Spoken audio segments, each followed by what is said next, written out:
from the Ticats Audio Network, this is the CFL This Week with Bubba O'Neil. A good old CFL shootout. Now that the Elks have tasted victory, are they hungry for more? Was it an Alouettes comeback or a Redblacks collapse? Plus, who is the best backup QB in the Canadian Football League? These items and more will be examined from all angles next on the CFL This Week. From the Ticats Audio Network, I'm Bubba O'Neil. Folks, if you are a regular, thanks for joining us. And if you're new, you're certainly locked into the CFL's best podcast that brings together the top analysts, columnists, and broadcasters from all over our fine country. Let's open our floor to this week's trio of co-hosts. Hey, if you know all about the Ottawa Rough Riders, the Renegades, and the Redblacks, if it has any meaning to you, he's seen it from the field and from TSN 1200's broadcast booth. Thanks for joining us, Jeff Avery. Bubba, always a pleasure. Always a pleasure there. Hey, I'm about to guarantee a statement. There may be no more happier or pleased or impressed broadcaster, at least from a play-by-play standpoint, from all over our country, ending that 13-game losing slump. When's the date that you tasted victory there, Mr. Morley Scott? The last time we saw a win was in September of last year in Saskatchewan against the Rough Riders. So yeah, 13 long games later, it was nice to get a win again in Hamilton last week. Yes, and folks, you can sound that rookie alert, ding, ding, ding. In addition to the Stampeders, he has the Calgary sports scene covered, and for doing it for TSN. Great to have you for the first time there, Salim, Valji. Thanks so much for having me. Great to chat about a team that is in a little bit different of a spot than they're used to, and I'm privileged that you had me on board here. Yeah, this is great to have you. Folks, let's get right to work. Hey, I don't know how you all felt, but I've had this euphoria feeling after the Riders and Lions game. It reminded me of how good the CFL can actually be. Morley, did you feel the same way? Yeah, absolutely. It was very entertaining, fun to watch. It was points where maybe you wanted to leave it and say this one's over, but Lions made the big comeback to get it close in the fourth quarter. Very entertaining football game. It's what the CFL is all about, and we've seen a few of those this year. There's been a lot of games that have been very close games this year, very entertaining games this year, and it's been a pretty good season for watching football, I think, and I believe the TV ratings are starting to show that as well, with them seeming to be ticking upward week after week. Jeff, did you feel the same way? Absolutely. Especially, I love the final few minutes of the CFL game. It just allows for so much more to happen. A lot of people talk about the great coverage, the great competition, and down south of the border, but I don't think there's anything like the last couple of minutes of a CFL game when things are rolling in either direction, because teams go back and forth. You don't know how many points can go on the board in those last 2 or 3 minutes. Salim, that was sort of the way I kind of felt. I thought there was really no way the BC Lions were going to come back and even make it a ball game. But then I had to knock on my head. It's like, what league are you watching? This is the CFL, where the last 3 minutes, anything can happen. Yeah, exactly. And I know some of the rule changes for younger people or in the States kind of catch people off guard. But 3 downs, the way the game is set up, it really – It is akin to, it sets itself up well for different comebacks and things like that. Even the Redblacks a few weeks ago versus Winnipeg, it's such an entertaining game, and you really cannot turn the TV off. And I'm sure that's a big reason why ratings have been what they've been this season, and why Canadians, I think, really love this game. Morley, be honest. I mean, Jake Dolegala, did he surprise you? I think so, because I hadn't seen much of him. I really didn't have much of an expectation for him, because we really hadn't seen him a lot. He played a little bit last year. This was his first start this year. He gets his first win. The thing that jumps out right away is his size. He's just so big. But he didn't have great numbers, but he got a win, and that's the key. I think he managed the football game well. 3 touchdown passes. His receivers made some good catches. Man, his receivers really bailed him out a few times. But for a guy who's third on the depth chart, really, to come in and win a game like that's pretty impressive. And Jeffrey, on the flip side, it's that same old question. Now, even though he did rally this team, just it goes to show you sometimes, and we talk about it all the time on the Ticats Audio Network, win or lose, turnovers are so critical. Absolutely. I mean, it's it's a momentum swing at times. It's a momentum starter at times, and at times it's game killers. You can't turn the ball over. And I think if you look at we're seeing it from a young guy here in Ottawa, and Dustin Crum, where in his first 2 games he had 3 interceptions. He's a smart kid. He understands the importance of these things. And in the last 4 previous to this last game, he had 1 interception. So the importance of turnovers is not lost on both, obviously, ourselves, the fans, and, of course, the players involved. And so, yeah, it can be really, truly game-changing. And the best part about it, Salim, to me, is that a game like that, we don't want to question coaches, but we sometimes end up doing so. There's always those couple of decisions that are made by the coaches that are open for criticism. I know you can't, it's hard to do during the game, but after the fact, that's where people like us like to rip up the coaches a little bit. Yeah, exactly. And even stuff like time management or clock management or things like that. Like, by all accounts, Dolegala did have a pretty good training camp, right? And I read some commentary as Saskatchewan that should he be the guy that instead of Mason Fine there initially. And it's tricky, like even seeing over here with Dave Dickinson now wearing both hats, just how tough it is for these coaches, how much they have to manage, how much is on their plate, and just, with a young developing quarterback in Jake Mayer over here, just how little time they actually have to all these essential functions. I mean, it gives us plenty of room to talk and have podcasts and things like that and fill up airtime, but it really is kind of crazy how much these coaches have to figure out. And it's exciting for the league, I think, when you have these upsets where Saskatchewan goes in, they don't really have a chance based on bookmakers or whatever, and they really pull it off, and it makes the league that much tighter. But I mean, it gives us, like we've talked about Craig Dickinson a lot over the years with certain play calls and things like that and quarterback decisions. But I mean, it's a lot tougher for those guys than I'm sure most fans realize, but it gives us plenty to chat about too. So it's a win-win, I guess. Jeffrey, last one to you here. 5-5. The Riders, I mean, I kind of wondering where this is coming from. Yeah, well, at times they look really very good. I mean, they obviously have a lot of talent, a lot of positions on that team, and we've seen them. But at times they're just so inconsistent, and that's always an issue. I think we see it in too many teams across the league, and obviously the ones with the losing records, and Ottawa is no exception. Montreal has had their moments, but have now got themselves more consistent, if you will, and Saskatchewan is now starting to show us that, they can play that consistent football. But it's always the question, will it continue? I chuckle all the time at these power rankings. Well, the power rankings are up until the start of the next game, because you don't know who's showing up with probably 50% of this league. All right. I'll start with you, Morley. The 13-game losing slump, as we talked about right off the top, it's over. And I thought the Elks laid down some tracks, we'll say, with the loss to the Winnipeg Blue Bombers, and they come in there and they capitalize with a win in Hamilton. There are some people now wondering, okay, they've got the monkey off their back, but then there's also some that are saying, hey, this is the foundation for maybe a little run. Do you believe this could be the situation with the Edmonton Elks? Yeah, I do. I think they're set up pretty well right now. And you go back to that Winnipeg game, like you mentioned, Bubba, and I had Trey Ford on the Elks this week last night, our show here on 630 CHED, and I asked him that same question, and he said, yeah, we got a lot of belief from that game. They were up 22-0 on what most people call the best team in the Canadian Football League right now, and they were taking it to them. They were in complete control of the game, and weren't able to finish it. That's been part of their problem all season long, as they haven't been able to play the second half as well as they played the first half. So that was a big building block for them. Then they move in to play Hamilton. Obviously, they're not the Winnipeg Blue Bombers. And I thought the Elks were pretty much in control of that game from start to finish. They had a little hiccup in the third quarter, but they were able to reel it back in and take control of it. So,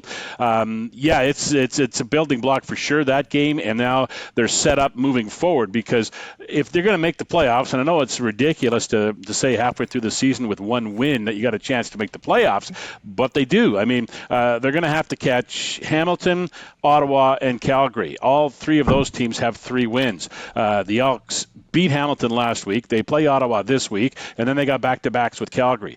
So they can get back into the race. As we kind of said on our post-game show on Thursday night, they put themselves in a position to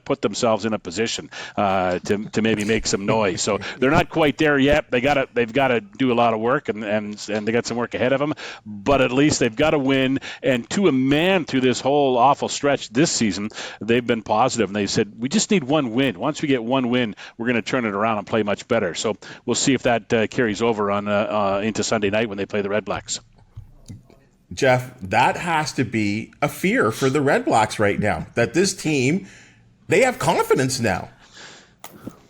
I don't think there's any question. I agree with everything Morley just said. I personally had talked about, I thought this was an opportunity for the Elks to win their first game. I didn't think there was any question that they were going to go into Hamilton and really come out with a victory. I thought that was on board for them. And yeah, building that momentum is so important. And it's funny, a gentleman on the morning radio show here in TSN 1200, JR, said, in the back of every Redblacks football fan's mind is the thought that they are going to be the team that allows the Elks to break that home losing record. So whether you're going to think about a win or a loss, that's the first thing that comes to mind is, here we are going to Edmonton. They're going to allow them to get that first win. And it's entirely possible. These are two teams that have their issues, but both have a lot of talent, key positions. So I think it's going to be a great game this weekend. You know, Salim, it's not too long ago away, the Labor Day doubleheader, and the Stamps have to be concerned as well. Yeah, that's right. I think, there's a lot of talk about what's going on at Edmonton, but Calgary hasn't been all that much better. Jake Mayer has had such a rough transition in his second year, first year is sort of the number one guy here. And the offenses, if you look at them, they're not all that different. And I think Stamps fans really have the right to be concerned over here that those two Labor Day games, should Edmonton win versus Ottawa, and they've got a really good chance at it, they'll only be one back if the Stamps, and Calgary plays in Toronto. Toronto's, I think, coming off a bye week. That'll be in Toronto on Friday, I think. And there's concern over here in Calgary. And if you go into those Labor Day games with an Edmonton team that's suddenly got a streak, that's gotten a couple of really big monkeys off their back, it's tough, right? Calgary has not looked all that great this season. They haven't won consecutive games. I think off the field, the organization is taking a little bit of a dive in their brand. So it'll be fascinating, those two games, if, as we all anticipate, Toronto does win versus Calgary and Edmonton does get that streak over with finally. Those two games might end up being really, really intriguing in this league, because all of a sudden Edmonton's coming and Calgary might find themselves in the unfamiliar place of last in the West, should it ultimately not go their way in the coming weeks. Morley, what was the reaction with the fan base and the sort of community in Edmonton after the win?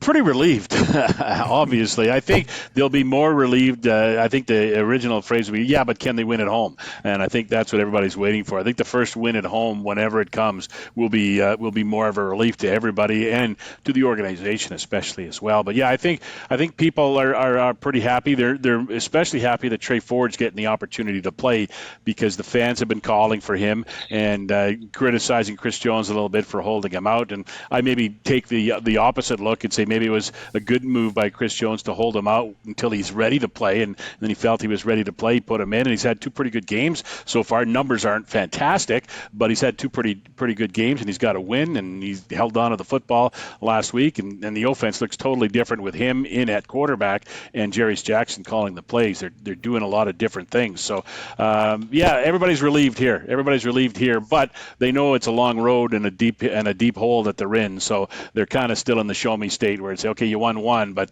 let's see you end the home streak first before I get too excited. Jeff, you're obviously analyzing that offense and defense of the Elks, and no doubt, the hashtag free Trey Ford hashtag was all over the place, but now it's actually there. When you look at this young quarterback, and I know you've seen many, whether it be the scrambling type or the drop back type, you've seen a lot of quarterbacks in your time. What do you like or dislike about this young up-and-comer? I don't think there's much to dislike about Trey Ford. Athletically, obviously, he's off the charts in his abilities.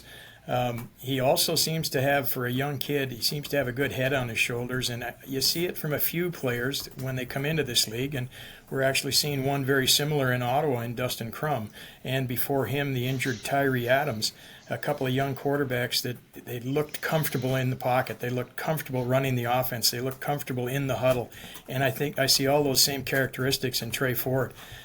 His citizenship is irrelevant. I mean, he's just a quality athlete who can play the position. And I think the more time he gets under center, there are going to be hiccups. There are going to be problems. There's going to be times when he's not going to look as good as he perhaps should or has. And we see that as well here in Ottawa with our quarterbacks. But you understand that if the arrow's pointing up, and we've seen that I think it's going to continue to point up, and these kids will continue to improve with the more snaps they get under their belt. And that's where these, we're gone through an era here where we've gone some outstanding quarterbacks, some Hall of Fame quarterbacks playing in this league, and then we've got through a point in time where we're seeing maybe questionable talent at that position or not as deep talent. It's just a great thing for the league to see these young kids come into the league and have success on the field. So hopefully for most of them, or some of them, that will continue. And Salim, the thing I like about Trey is that he has had opportunities probably to be on the field. He's probably had opportunities maybe with other teams, maybe even another league, if he changed his position. But he has been pretty steadfast in saying, I'm a quarterback and I'm going to play quarterback. Sorry, what's the question? Do you think he? Yeah, just the fact that he has stayed steadfast in saying that I'm going to be a quarterback, and instead of going on the field and being on special teams, well, now it's actually happening for him. Yeah, exactly. And I think it's sometimes cliche to say, a kid sees the player on TV and says, oh, I want to be like that. But, not only is the fact that he's Canadian, like Nathan Rourke, but the fact that he developed at U Sports is really, really intriguing too, right? And how many of those quarterbacks have come into this league and won in the past 50 years? I think it's only a handful. So I applaud him. I imagine to reach your dream and a couple of coaches telling you, you might have to play receiver, you might have to be on special teams, Ford being steadfast in that confidence, in that belief in himself. And he went to Waterloo too, which isn't, UBC. It's not one of the bigger schools that invest a ton in its football program. So it's awesome to see that. I think the league needs more of those types of stories as they look to promote their product to Canadians. And if you tell a college kid in Calgary that goes to UFC the Dinos games that the quarterback here might be the next quarterback of the Calgary Stampeders, I think that's a really strong selling point. And as they look to grow the game, I would hope that Trey Ford continues his ascent and the league recognizes that and makes him a pillar in their marketing, because he touches so many bases, and the fact that he's had this unwavering belief in himself and has not wavered from that is just further testament that he has earned the right to be here, and hopefully he's here for a long time.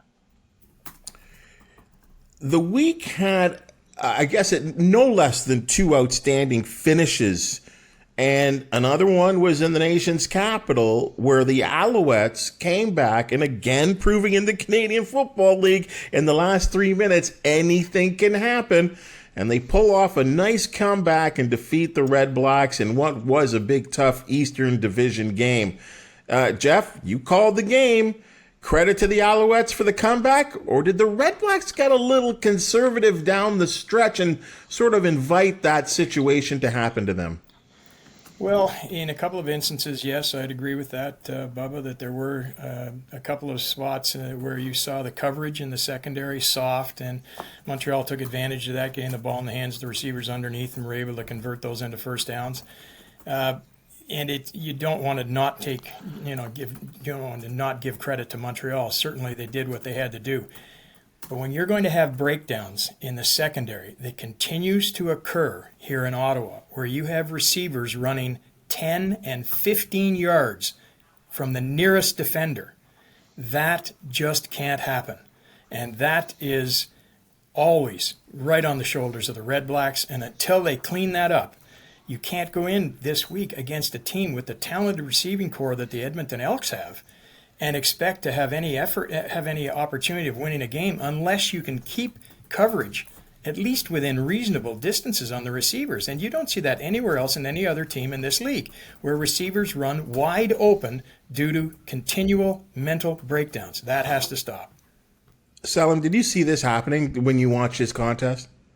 A little bit, yeah. And it kind of reminded me, Bubba, of the game here between the Redblacks and the Stampeders a few weeks ago. It was a shootout. Jake Mayer had by far his best game. But you see, and one reporter joked to me that, like, it was Danny Austin that joked to me, like, either him or I could beat the Iowa secondary, because I was raving about Mark and Michelle and his long catch there. But, there are challenges there, right? And like Jeff alluded to, like giving a receiver, especially with the waggle, I'm surprised that you're giving a receiver that much cushion. I understand different schemes at times with zone versus man, but this Iowa Redblacks defense really, really does make it hard on the offense, because they're so prone to big plays. They're so prone to those momentum shifting plays. And I think the Redblacks are similar to the Stamps in that a handful of plays throughout the season, maybe 5 to 7 plays, and the Stampeders and the Redblacks might be 1-1 in their respective divisions, but it's these mental mistakes that both these teams are really prone to make that have resulted in them kind of being middle of the pack or in that ballpark. And for the Redblacks, it's about eliminating those explosive plays that generate momentum for the other team, and it really is about clamping down on coverage, because teams are taking advantage of that. And Edmonton, for all their faults roster construction-wise, they've got a good quarterback now, and they've got some really, really talented receivers. Stephen Dunbar's woken up a little bit. Like, obviously, Geno Lewis is Geno Lewis. So, you see that, and I think the Redblacks have to be worried that their defense, just scheme-wise, personnel-wise, they're not preventing those big plays, and teams are taking advantage. Morley, we got so used to the crumb back, it was in reverse. Yeah, indeed. It was that's the exact same thing. I'm watching the game, and I was actually listening. I was camping on the weekend, and I was listening to AJ and Jeff call the game. And then I watched the game yesterday, and I just could not believe how open the receivers were, especially on that on the opening on the pass that set up the winning touchdown in the last minute. How do you let a guy get that free at that time of the game with the game on the line? And it clearly wasn't the first time it happened in the game. And they just when they needed to move the football, Montreal moved the football, and they didn't seem to have much resistance from the Redblacks defense. Jeffrey, I understand that and we talk about Morley and the fan base and what he's had to endure for a little over a season. What's the fan base thinking right there after a loss like that? I can't believe it was too good. Yeah, the calling shows on the broadcast have been pretty critical. Obviously, talking about players making these mistakes, because that has been the response from the coaching staff, that there have been mental errors, and it hasn't been singled out on any one individual. There's been a series of them. So there's been people talking about, well, if you continue to make those errors, then personnel changes should be made. There's been criticism of the coaching staff, the head coach, and some of his decisions. Obviously, Bob Dice is an extremely experienced coach in the CFL positionally, and a coordinator's position. Head coach, not so much, but that's his job, and he's got to live, with his decisions, which he's done. He sticks up for his decisions, and that's the way he works forward. But that has been probably a focal point, if you will, from the call-ins that they're talking about, decisions by the head coach and personnel. That's a tough one, right? Like, because you see the story behind a guy like Bob Dice and the fact that he deserves this shot, but there have been times and a couple of games this year where the head coach, and I guess this kind of goes for all coaches across the league, where you're going to be questioned and you've got to be steadfast in your thinking.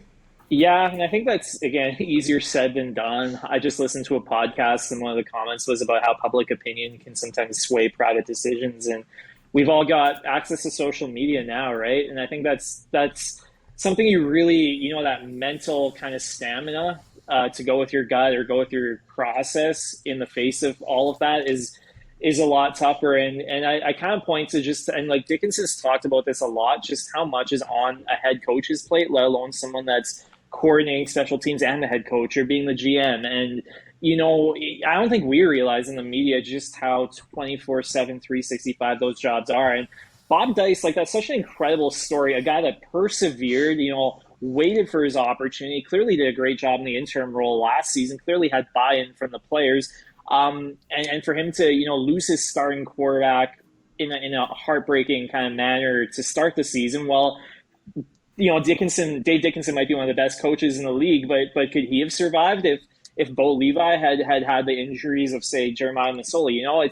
It really does come down to quarterbacks in football a lot of the time, and I don't think you can blame Bob Dice for that. I think defensively and scheme-wise, like we talked about, there are perhaps things you can talk to him about, or even Dustin Crum, and is he as pure a pocket passer as you'd like? And maybe that goes into personnel and how you find players. I know there's a quarterback shortage a little bit in the league right now, but you have to commend Dice. He's persevered. I think in any spot, it's got to be tough to be a minority coach in these leagues as well. And he's done that, and he's been a great ambassador. And clearly the players, based on the videos, love playing for him. But you have to, this is a results-driven business. I think Farhan put up a tweet the other day of who would make the playoffs with the Hamilton, Ottawa, or Calgary. I voted for Ottawa. I think they've got enough pieces there and enough kind of momentum building throughout the season. But it's tough, and I don't think fans kind of realize just how much these coaches have to deal with. All right, guys. It's funny because we can't help but touch on quarterbacks, and this has been a year unlike any other. I mean, we're talking about Jake Dolegala, who wins a football game for the Rough Riders, and we look at him and we say, oh my goodness, he was the third string quarterback.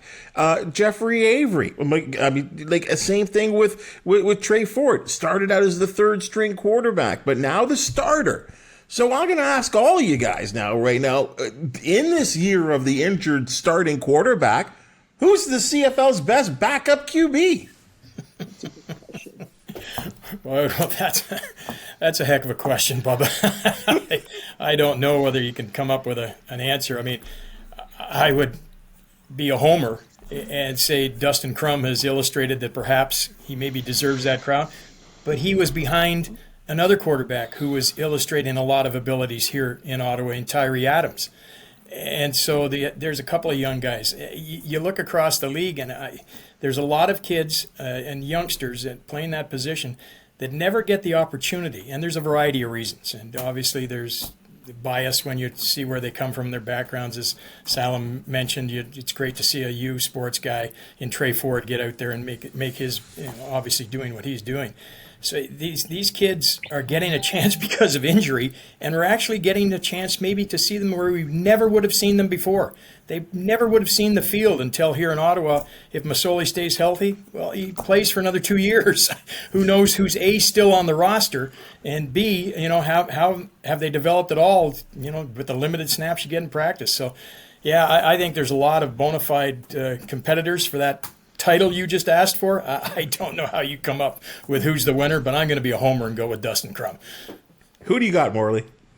I'm going to say, because I'll be a homer too, and say because I saw it. I'm not going to say Trey Ford. I think Drew Brown is the guy. I mean, he's the guy who is in, and it hasn't worked out too well for both these guys from Calgary, Nick Arbuckle, and then moving forward, everyone thought he was going to be the next great thing, and then he ends up going out somewhere in free agency, and it just hasn't worked out for him, and now he's a backup in Ottawa to the fourth string guy, right? So it's been a tough ride for him. Jake Mayer, same thing in Calgary. Everyone thought he was the next guy, so the Stampeders get rid of Bo Levi Mitchell, and Mayer really hasn't had a great season this year with a lot of guys in Calgary. So it's tough, but I think Drew Brown is that next guy, and he's going to have that same kind of heat on him when free agency hits this off season, and he's going to have an opportunity to go somewhere and maybe become a starter, and we'll see how it plays out for him. But right now, he's the guy I would pick. And I'm just thinking back. I don't think there's any backup quarterbacks who haven't played yet, right? I mean, everybody is sadly had to go to their backup quarterback. I guess Toronto and Calgary hasn't. Mayer started every game in Calgary, so I guess he's been healthy. Toronto, Kelly left a game early but didn't miss a start. But the other teams have been, everybody else has had their starter had to get injured, or they had to make a switch at the starting quarterback spot and bring the backup into play. So everybody's getting a chance. That's the one thing we can say about this year at quarterback. If you can throw the ball, you're getting a chance.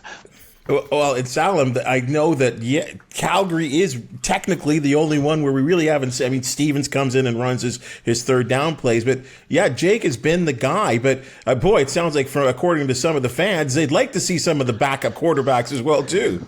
Yeah, they would. And I get it, right? But I mean, number one, how many quarterbacks have we seen that take time to get going, right? Like Bo Levi wasn't Bo Levi in his sophomore season. I think where Jake's really trying to figure it out is being a leader of men, and I think he's kind of figuring out how to be the most authentic leader he can be, and that's been a little bit of an adjustment, but he's not been great on the field. I think he's learning that defenses watch a lot of film, like Drew Brown did last week when Brent Monson designed a defense that really kind of stifled Winnipeg's backup quarterback, and Winnipeg only won by a point there versus Calgary. In terms of your initial question, I don't know if Dane Evans would qualify as a backup, but I feel like he would get my vote for best backup quarterback in the league. And I mean, it goes to show just how valuable experience is. I'm willing to bet that if Calgary had another experienced quarterback in the room, especially with Dickinson being the GM now and maybe not having as much time for that position group, I'm willing to bet that that would have helped Mayer in his development a lot. But in terms of backup quarterbacks, if Dane Evans qualifies, I would say him. But they have to figure out how to bring more high quality pivots up here because there is a little bit of a talent drain. And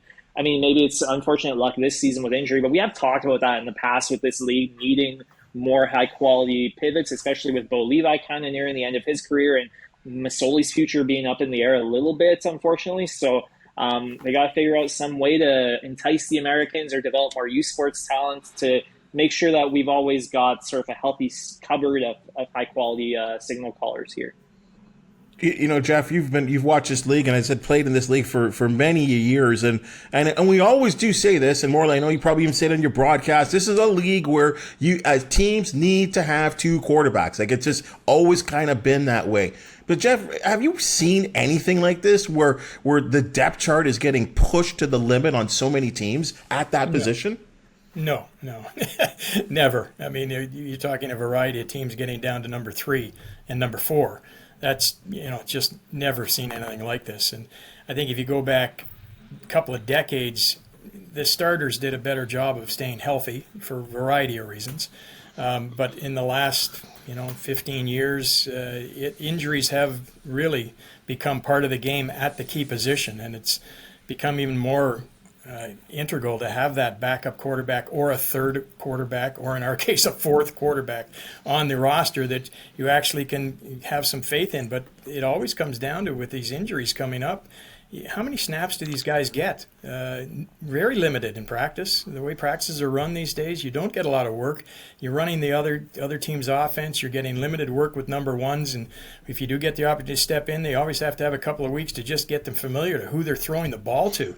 The time spent with receiver quarterback is integral in success. And if you don't have that time, it unfortunately happens on the field far too often, where you see the pluses, the minuses, the careers end or the careers keep going. And boy, it's this year has just been off the charts in that position as far as injuries are concerned. Morley, have you seen anything like this?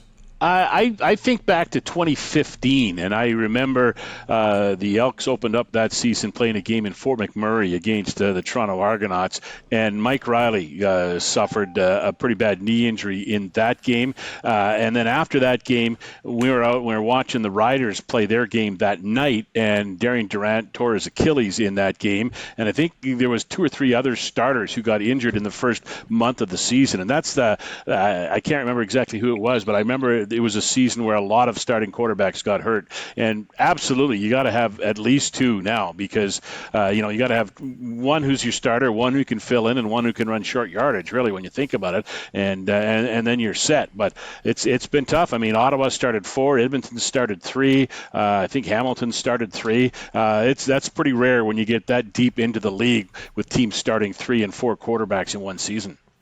Salim, the thing that kind of makes me scratch my head is that here we are in 2023, and don't we have the best training facilities and the best training methods and the diets and the workouts, yet this is happening? It seems strange to me.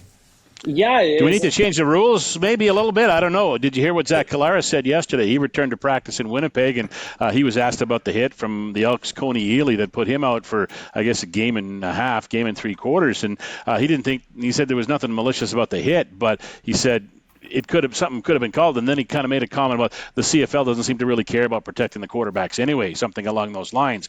And maybe the league's got to step up and provide better protection for the quarterback, so we don't get in a situation where we're seeing 3 and 4 quarterbacks deep on the depth chart for some teams. Salim, maybe ride with that. I mean, is that an issue, you think?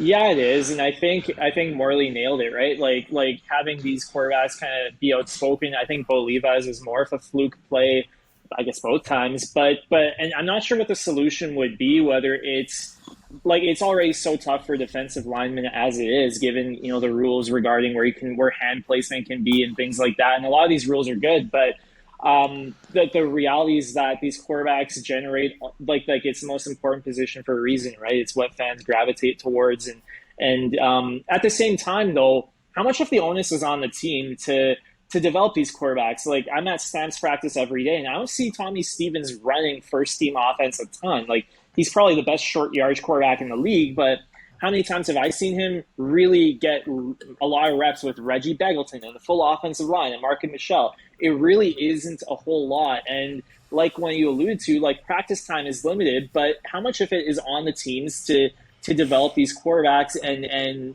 put them in spots to succeed? So I think the rule changes are one thing, but it's also a team responsibility as well, where, we all know that Jake Maier is going to start the rest of the season over here. The guy just not had a great season, but does he need 100% of the first team reps right now? God forbid he goes down. Well, does Tommy Stevens have the training to come in and run Calgary's offense where Tommy Stevens has to throw the ball? He can't rely on his legs. I'm not sure he does. And that's where I think the teams have to figure out innovative ways to make sure that these second and third string quarterbacks get their opportunities. And in terms of short yardage, I wonder if there's play calling things as well. And I just thought of this right now, but direct snaps to running backs on third and shorts or second and shorts, like stuff like that, which puts the quarterback in a less risky position. I wonder if teams have to get more creative, because the quarterbacks, it's a driver financially for the league, and the more that go down, it's going to hurt everyone. And I think Kolaris had a great point, as did Morley, but teams have to get creative, and teams have to figure out how to develop these players so that,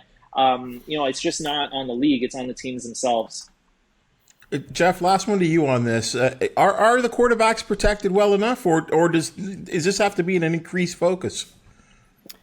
Well, I mean, there's a couple of ways, I guess, but I think they are. The rules as they stand now generally are very protective of the quarterbacks. I mean, you can't hit them. You can't brush a hand by the face mask, by the helmet. You can't contact in the head. You can't hit below the waist.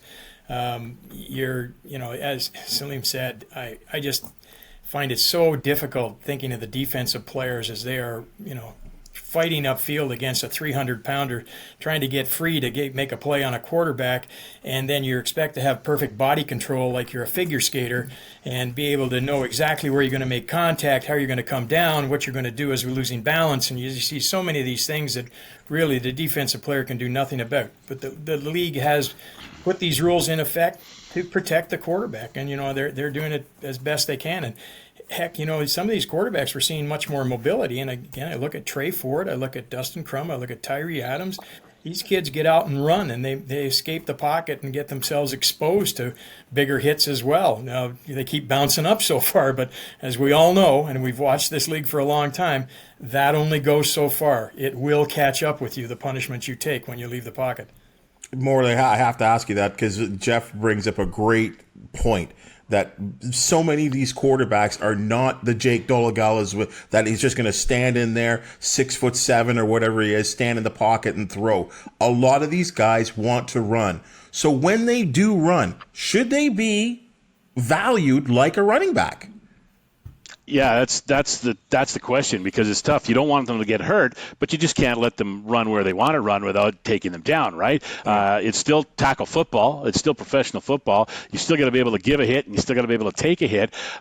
But I think outside the pocket is the big question, and really, I think when you think about it, that's probably where most guys get hurt. I mean, when they're out running and they get twisted when they go down or they get hit hard while they're in motion. I mean, the hit that Crum took on the touchdown he scored in the fourth quarter, man, that was a thunderous hit. Yes. And I mean, you can't. I mean, there was no penalty on the play, and it was a legal hit, but I mean, those got to add up after a while when you keep taking those hits, and you can't say when he's out of the pocket, you can't hit him. Still, you still have to make the tackle, right? Because he's not slowing down for you. He's trying to get to the end zone, and you can't give an advantage by saying you can't tackle him, right? So, yeah, it's tough. It's something that the CFL is going to have to wrestle with, and I don't envy them because it's going to be difficult.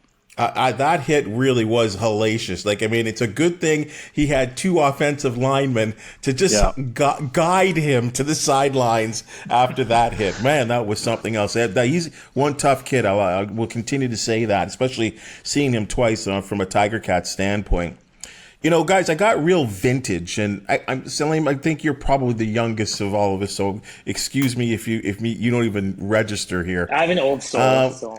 You know, but here I am on YouTube, and I just was going through some old, you know, you watch something and then it leads to another thing on YouTube, and I got caught up in an Argonauts and Rough Riders game on what would have been, I'm presuming, CTV, and it had the likes of Pat Marsden on the call along with Leif Pettersson, and boy, those guys as a broadcast duo, they were humming. Like, they just sounded so good and called a real good game. And it was in Toronto, where there was 48,000 people at Exhibition Stadium. Anyway, I'm going on and on. I loved the call. So I'll throw it to you, Jeff. You've been in the business a long time. When you think back of the great play-by-play, or whether it be a color announcer as well to analyst, who's your favorite? Oh, wow. Favorite. At least someone that just, you know, you puts a smile on your face at the very least. Well, a guy, again, first of all. And it could be new or old. It could be new or old. Your choice of Leif Pettersson. I played against Leif, and I always enjoyed his commentary when he was doing the broadcast as a color guy. I thought he was outstanding.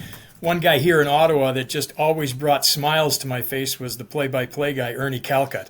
And, you know, he was just to the point all the time, critical when criticism needed to be made. He wasn't shy about it. A big figure here in the city, but I always thought, boy, when I was growing up, listening to Ernie Calcutt was really something. Morley? Well, for me, television-wise, it's Don Whitman. He was the guy that I kind of first associate watching the CFL with a lot. Don Whitman was so great.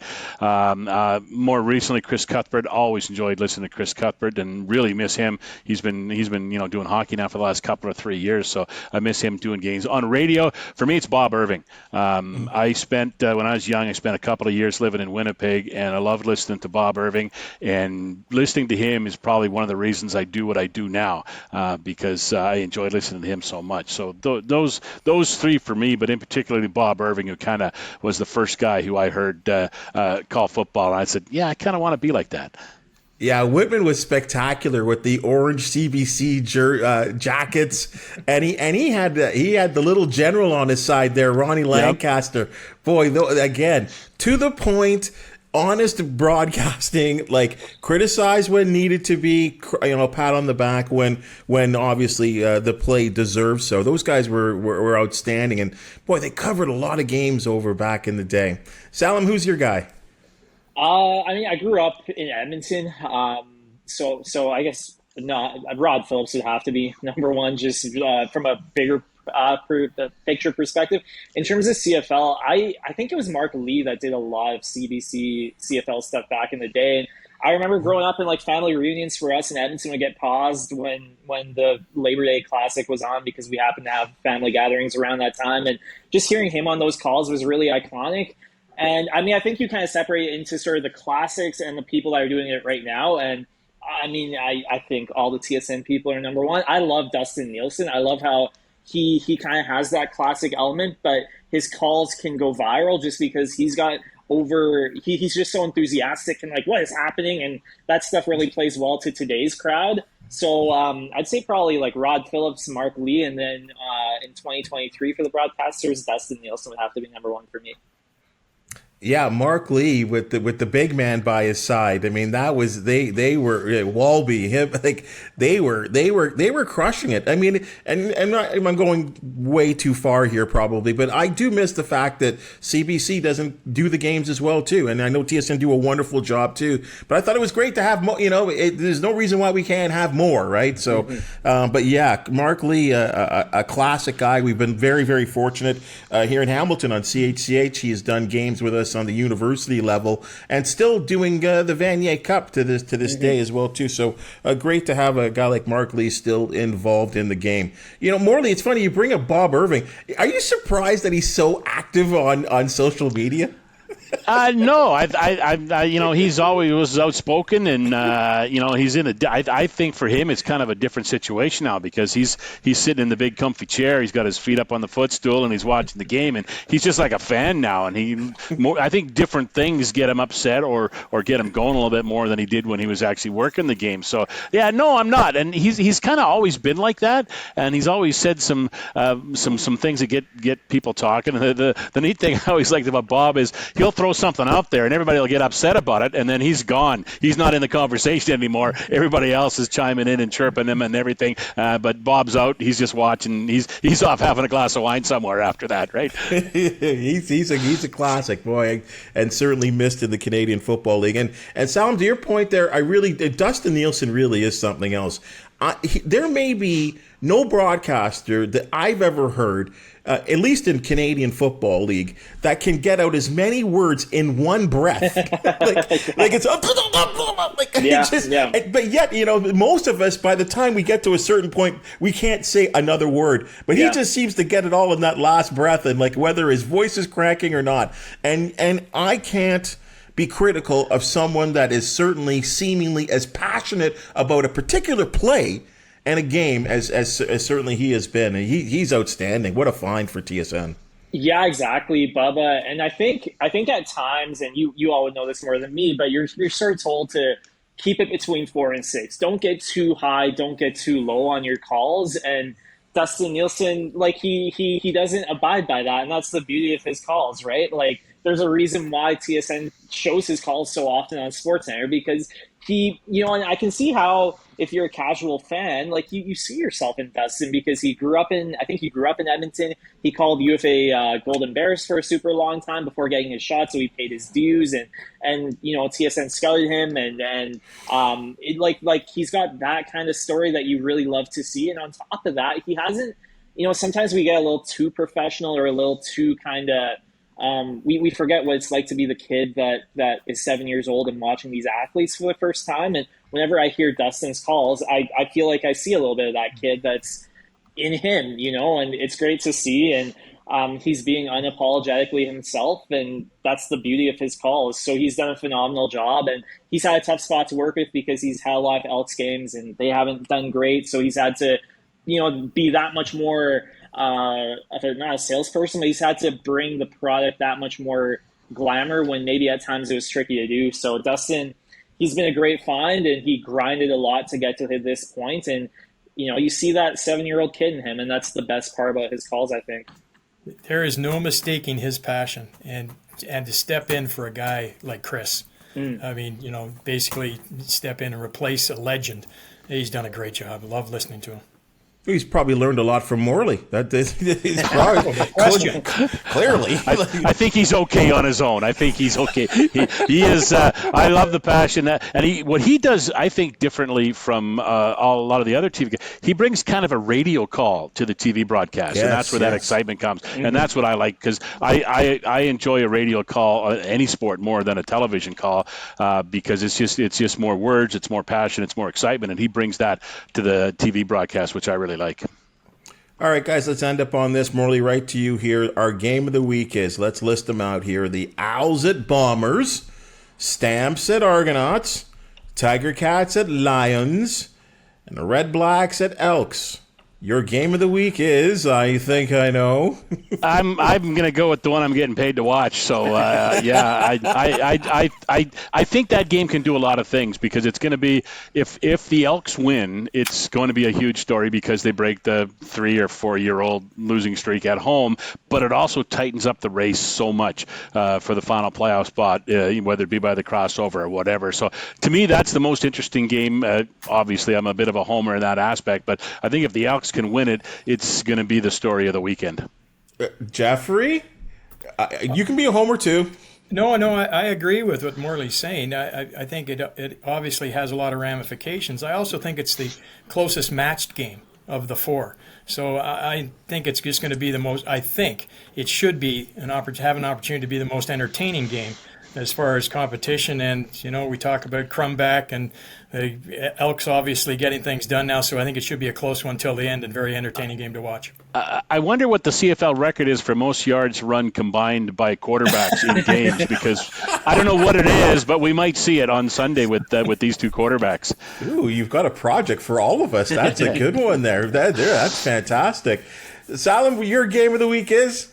I'm going to go clean sweep. I agree with both Jeff and Morley. I think it can be franchise altering. If they win, I really think it can alter the course of a franchise. A really, really unfortunate narrative gets burnt to rest. They let go of Victor Cui a couple of weeks ago or a week ago, and they've just undergone this transformation off the field. And if you can put that to rest, the losing streak that ends last week, the home losing streak, I think it'll do so much for so many fans that feel a little bit disconnected from the team right now and just desperately want to go back to Commonwealth and think that the team has a shot at winning. Like, I don't think it's understating it to say that it could be a franchise. Whenever they break this streak, it'll be franchise altering, and it'll be sort of a renaissance, if you will. And I mean, from our perspective, it means that there could be a battle with Alberta for that final final playoff spots, and that'll lead to interesting questions we have to pose over here in Calgary. So I'll go with those two and say, Edmonton and Ottawa, it has the potential to change so much on and off the field.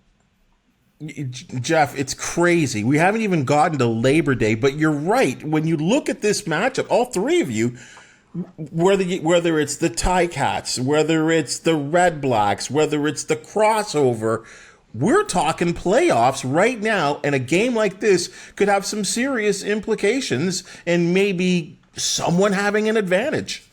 Absolutely. And I think both teams are, when you look at their next few games, this is sort of, for Ottawa, it's in the middle of a threesome. Edmonton, obviously, the opportunities coming up. So this game means a lot to both teams for a variety of reasons. So, yeah, I'm looking forward to it. Morley, and again, heck, they got one win, but yeah, it's alive right there for the Elks. It's alive. So you're saying there's a chance. It's crazy. And Salim, for the Stampeders, I mean, they've actually, in fact, you have to correct me here, I think they've had some success over the years going to Toronto. Yeah, I think they have. And when we looked at this 4-game stretch where they were playing Toronto twice and BC, and I forget the other team there. Oh, Winnipeg, obviously. We thought that the game here versus Toronto would be the one that they would win. And I mean, no shocker that teams that basically share coaching staffs with one another in the Argonauts and the Stampeders, there's a few familiar tendencies. I think it's going to be tough, though. I think they have to figure out how to get into the end zone, number one, passing-wise especially. And Toronto's defense is just so good. It's such a deep group, and for Calgary, they have to get Jake Maier going, and they have to get his confidence going, and they have to get him passing the ball into the end zone. Can't rely on the greatest kicker in CFL history forever, right? You have to figure out at some point how to convert drives into touchdowns. So I think it'll be really tough, but it'll be an entertaining game, and I think it'll just be another step in Jake Maier's development either way. So, just correct me, is it 3 games without a touchdown? The last passing touchdown Jake Maier had, I think, was the Ottawa game. So it might even be 4, if I'm not mistaken. But he has 8 passing touchdowns this season, and 4 of them came versus the Redblacks in that shootout here at McNair a few weeks ago. So he's got to get going, and I think they need more out of their receivers too. And I know Mark and Michelle maybe could do a little bit more. Beggleton's had a decent season. Traylon Zooks has done well. But, yeah, they have to figure it out on offense one way or the other. So. Well, you guys have certainly figured it out and put together just a lovely CFL This Week podcast. Your participation, angles, opinions, also so appreciated by guys like myself and obviously our listeners and viewers. So thank you so much for joining us. As we like to do, Salim, when people want to reach out to you and talk about the Stamps and, of course, the Calgary scene and what's coming up with the Flames soon to be, how do people contact you? You know what? Twitter and Instagram are the only 2 social media platforms I can handle these days. So, yeah, I mean, I'm on there. At Salim Valji TSN, I think, is the handle for both. And my email's in there, too. I love talking with fans, so feel free to reach out and chat. Morley?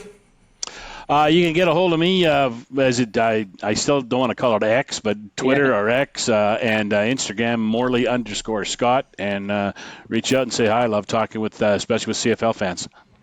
Jeff, can we contact you on social media? No, thankfully you can't. And that's the way to go. You figured it out. You're the smart one, Jeff. I have to thank the Edmonton Elks for last week's effort, because I'm getting together with Eric Upton, Brian Fryer, Tommy Towns, Matt Dunnigan, a bunch of guys from the old Eskimo days, and we're going to have better things to talk about, thankfully, after last Be week. some lies told there, I'll bet. There will be a few, yeah, no doubt.